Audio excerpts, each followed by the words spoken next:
Del bir şey bir sorsam mesela bu 2021 yıl 2020 yılın 5'ida 1. ayda menimki isimde kalışçı. Germaniye'de siyasetçiler bilen şu soğuk sanatçıların oturuş soğuk sanatçı teşkil tapkan bir nime grup kuruldu. Şarkılar grup kuruldu. Bu grupun kuruluş maksatı Xitoy bilan bo'lgan Germaniya bilan Xitoy o'rtasidagi dialog kanallarını ichish va taraqqiy qildirish. Bunun ismi China Bridge, yani Xitoy ko'rik degan ism berilibdi. Bu sizce bu mexanizmanın qancha roli bo'lar? İki davlat o'rtasidagi munosabatni taraqqiy qildirishda. Sonra bugünküçe Avrupa Birliği, Avrupa Birliği'nin devletleri dahil, bular Xitay bilan bir 60'dan köp müşunda diyalog platformu var. Hemmisi işlevadıdır. Fakat şu iktisat cihetinden ebey dep berdim. Xitay bazar iktisadi yolu bilen mağmıgaşka bu garipliklarga bir ziyan bergen buludu. Xitay payda ağam buludu. O kalan kıymet kararları o bula hemmisi zaten bir mesele bulup oturdu turvadı. Yani jığıp kelgen çağda iktisat cet, ticaret cetten biraz yakşı ama kalan sahalarda onculuk yakşı emez hem de diyalog buluvadıdı. Köpüncüsü yıpık içilivadıdı. Yıpık içilgandan kim bazı nimelerde İngiltere ve Germaniya, Fransa'nın ki şu Xitay'ın ki insan hakları ya ki başka timedeki diyaloglara katlaşkan adamlardan sonra üyendik. Ular deydi biz aşı karşı çıkıp o bombaydı diyen vaxtda Xitay şu üstelden ayrılımız da tehdit kıldı. Misallığa Uygur meselesi, Tibet meselesi oturup çıkan Hamatla bu timine yipteyle bu timine dimeyle deydi.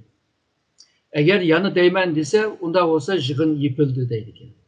Şununla bu garipliklerime bunu şöyle Xitay'daki menfaatini qoğdap halımızda nurgun şu diyalog platformlar belki yaxşı işlemeydi ki yani netice iliş biraz kıyın ki yani. Sizde Mişel'e yeni bir soru sorsam bu Avrupa İttifakı bilen yani Avrupa İttifakı 3. bir devlet bilen diplomatik münasebet orantığı vaxtida üzün kıymet karşı olan demokrasiya insan hakları degan bu prinsiplarni qanchalik roli bor? Mesela Xitoy bo'lgan munosabatda bu prinsiplar yoki inson haqlarining roli bo'lamdi bo'lmamdi? Hozir biraz bir yuritib bersangiz ama texnik bir tafsili berseniz. Bu Garp Avrupa kılgan, Garp kılgan aslında siyasi ve iktisadi kıymet karışıdır. Çünkü teknoloji, sanayi başka devletlerde mi var? Ama bu Garp'te özge has olan alayetliği var. İnsan haklarından demokrasi geçe, ten beraberden adalet geçe, hemmisini yaman cakalaydı. Çünkü bu Garp devletler kinki 500 yılının içinde nurgun can uruştun kin kandan tapkan bir tecrübe var bir yerde. Tecrübe savak var. Şununla bunun dinkin eğer de Garplıkla uruşmayı sokuşmaydıgan bolsa muşu kıymet kararlarını kabul kılmıcı olmaydı. Hem de bu kıymet kararları Amerika'daki nurgun devletlerine kabul kılıvadı. Hazır dünyada iki kısım devletler demokrasi tüzümde. Üçte birebir diktatörlük ve padişahlık degende karşılanan devletlerde. O diktatör devletlerinin içinde en çoğu hem de Xitay. Şunaşka bu gariplikla bizden kıymet kararlarını yani özünün kıymet kararlarını universal dep tonuydu. Bizden universal bu kıymet karışımızını Xitay mı kabul kılgan takdirde Xitay mı şu garip dünyasına kirgen bolsa, garipninki tüzümü, sistemi, kaydılarga, üstünlerge boysunsa pek yaxşı buludu dep pek arzu kılıdı bunu. Şunaşka Xitay bilen buluyotgan münasebet hem Avrupalıklar hem Amerikalıklar bunu Xitayga tengişki tırışmadı. Ama Xitay ebe degendek baştan beri bununla karşı çıkmadı. Xitay'nınki öz aldığı misalga değerli özününki kıymet kararları var. 24 katlik bir kıymet kararları var ama hemisi şuar deken. Universal emas hem devletlik adamlar kabul kıldıgan narsalar. Misalga özününki insan hakları hukumu var. Deydi o insanınki yaşaş hakkı ve terakkiyat hakkını bədik bu aşı insan hakları deydi. Bu garipliklerin devatkan insan hakları okşmaydı. Tamam Hem de tarafı. bu dünyada bizimki mevcudiyetimiz, bu dünya to'lib kelishi ve bizimki tirishchanligimiz bizga bağlı ve bizni yaratganga bağlı. Yani Komünist Partiga bağlı emas bu ahvol, ama ular ashundoq ko'rdi. Shuningga bizdami demokrasiya bor deydi, bizdami inson haqlari bor deydi. Ba'zi g'arb davlatlar bu aldamchilik so'zlarga ishinib qolgan ahvollarmi bor. Avstraliyaningki bosh ministri shundoq ishinib qilib Xitoydami demokrasiya bor deb so'zlab yurgan. Shuningga bu qimmat qarashni yutirib qo'ygan yoda menfaati uchun setayotgan bir g'arb agarda paydo bo'lib qolsa, g'arblikdan chiqadi. G'arblik bo'lmaydi. Yani bu iki kuch o'rtasidagi munosabat iqtisodiyotni ma'lum saviyagacha, ammo ma'lum saviyadan keyin yana iqtisod nima? İnsan haqlari va demokratiyadan iborat liberalizm. Bular yana muhim rol o'ynaydi, shundaqmi? Shundoq o'ynaydi deb o'ylayman. Hamda bu Xitoy bozori agarda jalb qilish kuchini asta-asta yutirib qo'ysa, u vaqtida Yevropa birligimi bu Xitoydan manfaat olaman deb o'zininki qimmat qarashlarini qurbon qilmaydi deb o'ylayman. Ama bunday ahvollar hozir Amerika shuni yaratishga tirishyapti. Xitoydan boshqa davlatlarga yo'tganlarda. Misalga Hindiston, Vietnam, Indoneziya degandek yerlarga yo'tganlarda.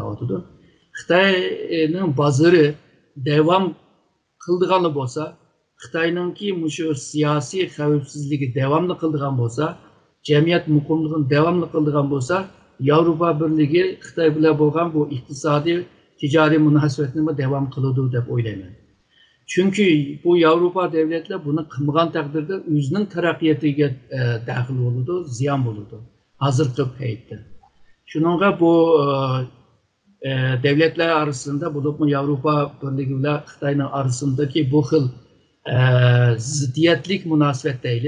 Ziddiyetlik münasebet bir mezgil devam qiladi deb o'ylayman. Ahirda kelib hamda Yevropa shu o'zining qimmat qarashlarini tamamen shu iqtisod manfaatiga qurbon qilmaydi deb o'ylayman. Ama azroq bo'lsa qurbon qilib turib manfaatini qo'llaydigan bir siyosatni ilib beryapti. Nicat Turgun efendim, yakında Avrupa İttifakı'nın en çok düşürdüğüm bolgan Fransa bilen Germaniya Xitoyninki Avrupa İttifakı'daki tesiri, nüfuzuga narazılık bildirishga başladı. Burun battı ama hazır texim küçüyüşke başladı. Mesela Xitoyninki Erkin efendim degandek Sharqiy Avrupadagi tesiri, ondaki Made in China degan hukumlarga qarshi Germaniya açık narazılık bildirdi. Mesela Germaniyadagi nüfuzluk Sodan degan bu matbuot adımı Germaniyanın Xitoyga bo'lgan ko'z qarash noroziligini nihoyatda yuritib berdi.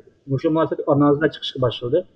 Sizce Fransiya bilan Germaniyaningki Xitoyga bo'lgan ko'z qarashidagi bu o'zgarish va noroziliklarning sababi nimadir?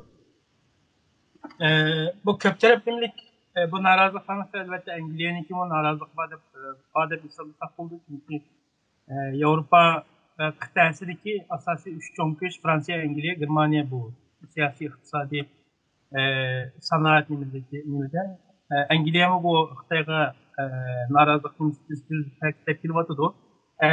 Endi buningki asosiy sabablar bo'lsa, buningki bir afet görünüşü qarsak, bundan bir necha burun Amerikanınki xavfsizlik, Prezident Trump'ninki xavfsizlik maslahatchisi ve onun muavin maslahatchisi chiqisi Avrupa İttifaqı gün şu Fransiya, Angliya, Germaniya, İtaliya qatorliq bir turkum kona jahongir Avrupadagi kona davlat, cho'ng davlatlar bilan ko'rishib ketdi. Bu to'g'riliq xabarlar jiq narsa berildi, ko'rishgandan so'ng. Ama bu ketgandan keyin kim Amerika'nınki tashqi ishlar ministri Pompeo geldi. Kelgan kim bu yerda bir nayt roşen ko'rinarli bir munosabatlar o'zgarishlar tanqidlar boshlanishga biraz kuchayishga boshladi. Uning oldida zaten o Hong Kong meselesi ve Sharq Turkistondagi meseleler Avrupa İttifaqı bilan Xitoyning meselesi o'rtasidagi inson haqlari meselelerinde bu izchil bir qiziq bir tema bo'lib kelayotgandi. Hong Kong meseleleri şunda bo'lib kelayotgan. Bu Amerika'daki bu ikki qatimliq Amerika'nınki bu Avrupa'daki ziyaretinden keyin Huawei to'g'riliq cheklamalar bo'ldi. Masalan, Angliyada bo'lsa 2027 LinkedIn Huawei'ninki eski qurilishga kirmaslik deydigan nima chiqdi. Fransiyadan bo'lsa 2028dan keyin kirmaslikka nima chiqdi. Qaror chiqdi. Bular hammasi Xitoy tarafidan ig'ir bir urilgan bir zarba bo'ldi. Yani bu texnologiya kelgusi dunyoning hokimdarlik uchun muhim rol o'ynaydigan bir omillarning birisi endi. Bu noktalarmı bu texnologiya sohasidagi Huawei'ning cheklanishi Angliya, Fransiyadagi Xitoy bu qattiq bir zarba bo'ldi. Lekin zaten de filvatdan abaytan siyosiy hikmat qarshi inson haqlari masalasi bu narsamiz izg'ib kelgan chog'da Xitoyga ig'ir bir qarshiliklar bo'ldi.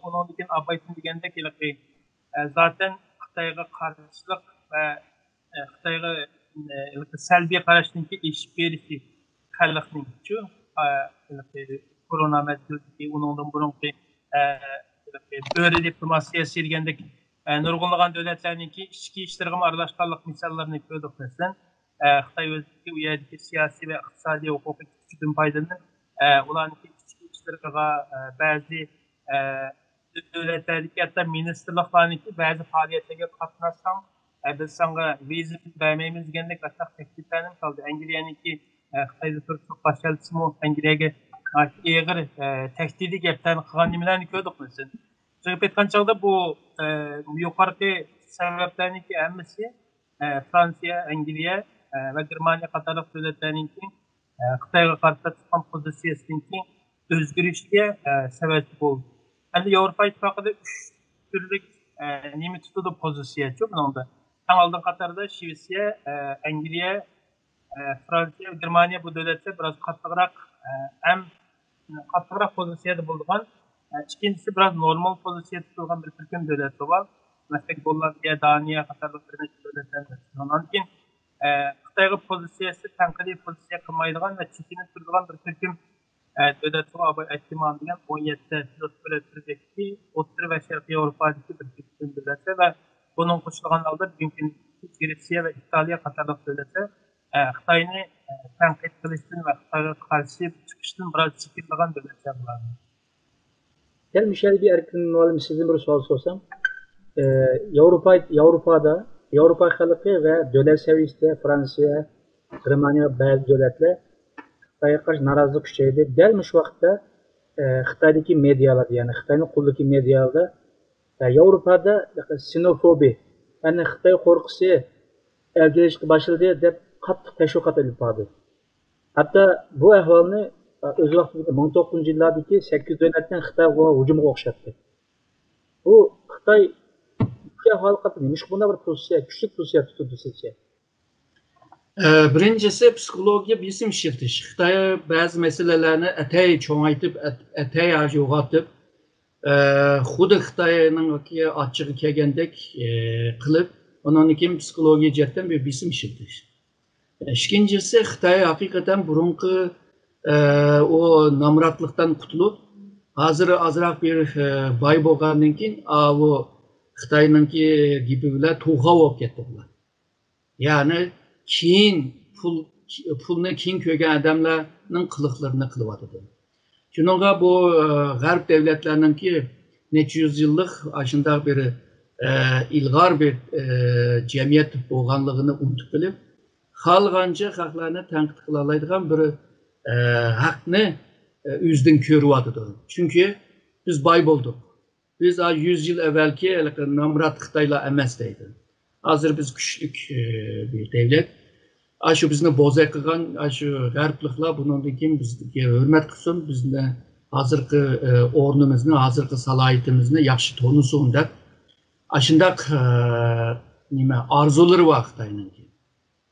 Faqat Xitoy hozirgi burunqi Xi Jinping nima Deng Xiaoping'ninki vaqtida mandalik yipiq holda jim turib taraqqiyotimizni qilaylik deb bir siyosatni ilib borgan. Hamda Xitoy yuksalgani ma'lum.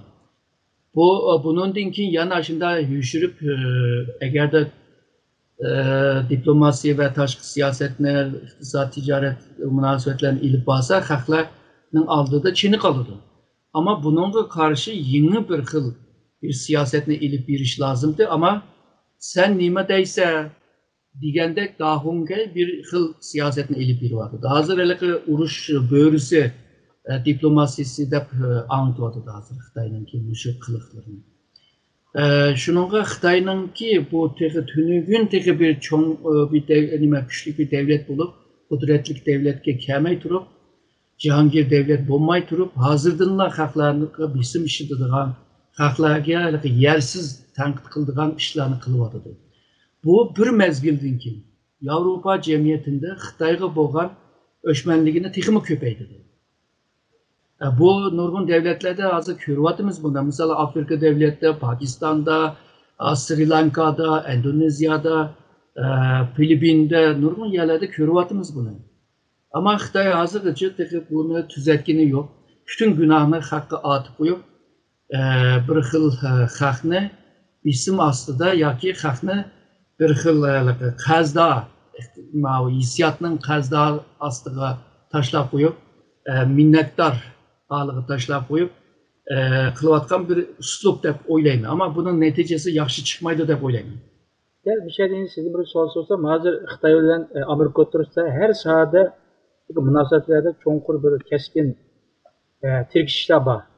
Uşundaq bir fürsətdə, uşundaq bir vəziyyətdə Avropa İttifaqı iki gücni mürəssələşdirdiğən rol oynayalamdı. Bence oynayamaydı dep oylayım. Sebep Xitay'nınki Amerika bilen bolgan münasebeti başka bir xil münasebet. Çünkü Avrupa Birliği'de tekrar dünyaya hakim bulunmayan, cihangir devlet bulunmayan deydiğen nersini köremeyvatımız. Bazı Avrupalıklar digen bile ama nurgun nersler yani her sahada onunla o küçük tekrar toşmadı. Ama Xitay ile Amerika'nın münasebeti yani dünyanın birincisi bulunmayan mı, ikincisi bulunmayan mı diyen bir uruş cidaldır bu. Yalnızla siyasi, iktisadi, ticaret ve hafifsizlik, rayon karakterli halkara seviyedeki meseleler ulama var ama bir yerde bir güç talışış meselesi var. Hem de iki taraf birisi okşamaydıgan taraf var. Nime degende devletninki tüzümü kurulması okşamaydı. Şununla kurulma karakterlik cideller bulanınki cideller. Bu sebepten tüpeyli Avrupa bu oturlukta bundak bir rolünü oynayamaydı dep oylayman. Eğer de Avrupa her iki tarafının menfaatini oylap durup mandak bir siyasetine ilip barmen dese her ikisine razı kılamaydı.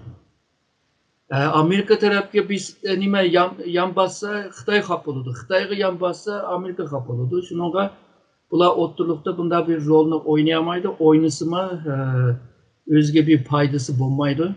Bularınki tallaydığı en muafık bir yol, en yaxşı yol demeye vatma. En muafık bir yol.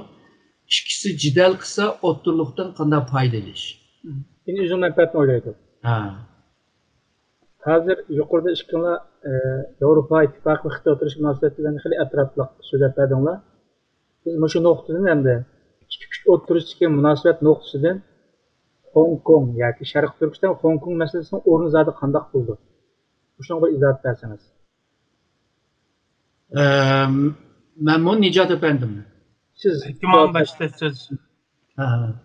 Bu nime Avrupa Birliği ebey degendek bularınki bir kıymet kararışları var. Hong Kong'daki demokrasi boğan, insan haklarını kabul kılan, kanun devleti boğan, bunda bir cayını kokdaş bularınki bir vazifesi buludu. Xude mavu Pakistan ve Hindistan her ikisi 98'de atom bombunun sınavını kılan.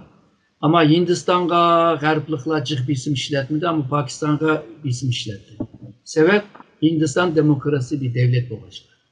Yani okşaş kıymet kararlarını ortaklaşkan ya da paylaşkanla birbirine yakın bulu demdi. Bu bir.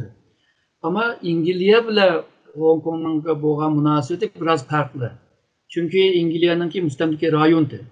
Bunu tapşırıp bergen vaxtıda iki devlet arasında 84'te bir kilişim imza kılgan. Bu kilişim bolsa Xitay Hong Kong'da 52 yıl siyasetini özgertmeydiğanlığı, bir yerdeki atlar yana at kumarları devam kıldıgan, akagan kumarını yanı devam kıldıgan, tansından oynaydıgan. En mühimi Hong Kong'daki aşı vaktideki şu dünyanın ticaret ve pul muamelesi merkezi de Hong Kong. Onunki salaydı özgermeydiğen da dair bir kilişimdi. Bu kilişimde keyin Birleşken Devletler Teşkilatı'nda mı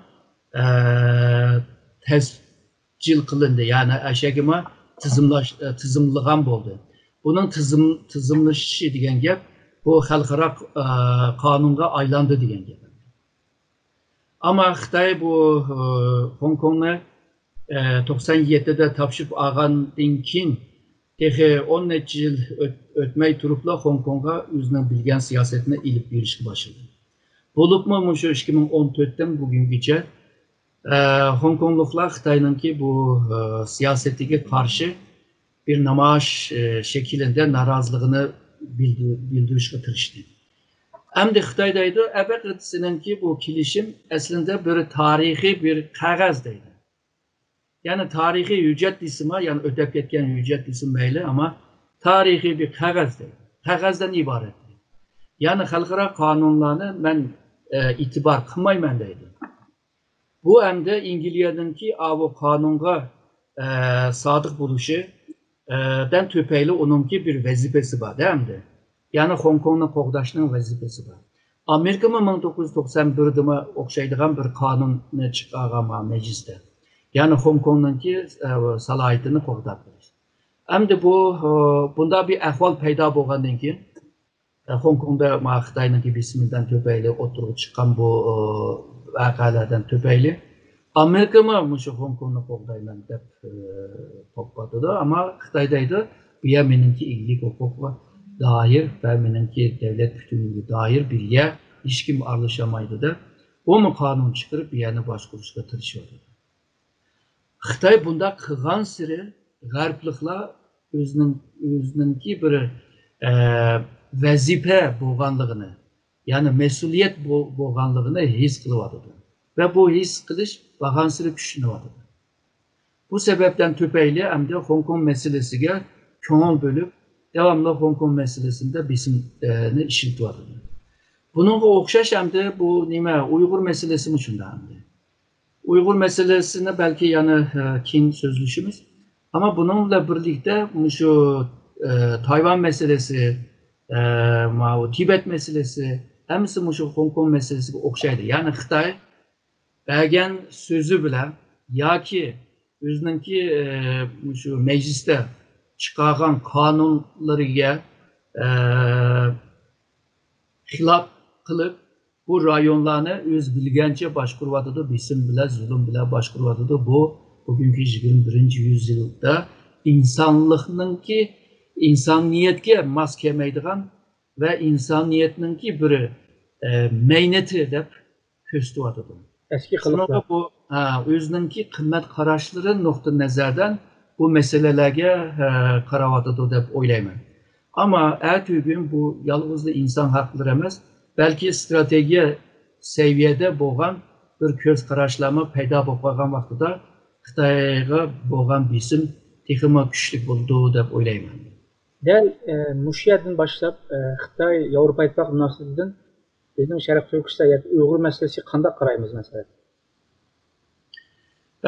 Avrupa Birliği olsun ve Garip devleti olsun, bunlar Uygur meselesine köperek insan hakları nokta nazardan qaraydı. Çünkü Xitayda insan hakları bolmagaçqa, bunlar izlivadıdı, bunlar zulüm görüvadıdı, bunlar asimilasiyaya uçuravadıdı. İkincisi Xitayda demokrasi bolmagaçqa, bunlarga bir hak nima belgini yok deydi. Buna bir hak bolmaydı, yok nesde bir hak bolmaydı. Bu noktadan qaraydı. Ama yakın zamanda 2018'den kim ma nokta nazardan mı qaraydıgan oldu? Bu Şərq Türkistanlıqlar başqa xalqlar. Yani Xitayga oxşamaydigan xalqlar. Bularning tili, dini, örf-odat Xitayga oxşamaydigan xalqlar. Bu oxşamaydigan xalqlarga bozak qilish ve bularni sistematik bir şekilde bularni yo'qotish bu Avrupa'nınki bazı kıymet karaşlarına ve hazırki sahip olan anlarga xilaf bu. Misalga, hemimiz ulus devlette yaşaymiz. Ama ulus devlet okşaşla köp kültürlüknü mü kabul kıldı. Yani medeniyetninki farklılıkını mı kabul kıldı. Şununla Şarkı Türkistanlıkla Xitayninki ziminde de bula kültür farklılık ama bunu yok kılış degan bir hakni bermeydi Xitayda. Hazır ma noktadan qaraydiganlar bo'ldi. Shuningga bu Xitoyga o'xshamaydigan ama Xitoy bo'za qilib ketgan odamlarga biz sahip chiqmasak bu insonlikka sahip chiqmagandek bo'ldik deb a noktadan qaraydi. Endi ba'zi mutaxassislar boshqa bir noktadan qaraydi. Yevropa devletninki ba'zi mutaxassislar. Endi bu Uyg'urlar, Sharq Turkistonliklar mustaqil bo'lamiz deb tirishyapti. Bo'lsa, mushu mustaqil bo'lib ketsin mushu xalqlar. Bunda izlib yurganininki nima bir foydasi bor. Hatta mushu Xitoy Jahongir devlet bo'laman deyapti. Bu Jahongir devlet bo'lishi mushu Uyg'urlarni, Tibetlarni bo'za qilib, ularninki haklarını depsende kılıp onda kudretlik devlet boğunanın hiçbir manası yok. Yani bir faydası yok, bir ehemmiyeti yok. Hatta eğer de şu Uygurlarını, Tibetliklerini boza kılıp durup eğer de Cihangir devlet bulumen dese, gün bu Cihangir devlet bizge neymiş kılıdı deydiğen fikirlerini oturup koyuyordu. Şununla bu hıl mürekkep bir arka görünüşüyle Avrupa devletlerde Uygurlarını qo'llayapti. Endi yana bir xil mushu yilda boshida mushu kasal bilan Wuhan virusi bilan birlikda o'tirib chiqqan. Yani Yahudi cemiyeti, Avrupa'nın Yahudi cemiyeti bilan Katolik Hristiyan cemiyeti Uygurlarını qo'llashga başladı. Ular Uygurlarını Müslüman şumaşka bulardan jirak turaylı degan bir noktadan qarmadı. Bular endi ularmı bir dinning mensubi. Ularmı dinini rahat yaşayış lazımdı. Xuddi bizningki ya Yahudilarmi Avrupa'da jiq dini zulmga bisimlarga uchirgan. Yani biz uchirgan nimalarga zulmga bularmı uchirmasin deb noktadan qaraydi. Katolik mi aşı noktadan qaraydi. Biz öz vaqtida bu dini urushni deb necha milyon adamlarni aşında ölümüge sebep bo'lgan. Biz bu dini urushdan jiroq turish lazım. Bo'lsa dinimizde ta'kidlagan, yani hem Yahudi dinde hem Hristiyan dinde tinchlikni pek jakalaydi. Shunga bu tinchlik yo'li bilan noktasında şu nimaga Uyg'urlarga qarayapti. Hem de yaqinqi o'tganda bu Yahudi ve şu Katolik Hristiyanlar hareketga o'tgan vaqtida Avrupa'daki Müslümanlarma hareketga o'tgan bo'ldi. Birlikte şu Uygur meselesiga sahip chiqishga tirishyapti. Bu mu Avrupa'da Uygurlarga bo'lgan bir nima bir qiziqish yoki bir sahip chiqish degan bir hareket bo'lyapti. Tabii bu yakın zamanda Uygur teşkilatlarınınki Avrupa'daki faaliyetleri bilen münasebetlik. Ularının tirişçanlığı bilen, ularınki aşırı dini cemaatlarga berip bu davalarını antiş bilen münasebetlik. Hem de Xitayning qilgan zulümler bilen münasebetlik. Hem de bu dünyadaki insan hakları teşkilatlar var. Bular en başta Uygurların zulümünü, körvatkan zulümünü, Xitayninki zalimini mushu nima dunyoga to'nutganlar bular inson haqlari tashkiloti. Bular hammasi Yevropa merkezli.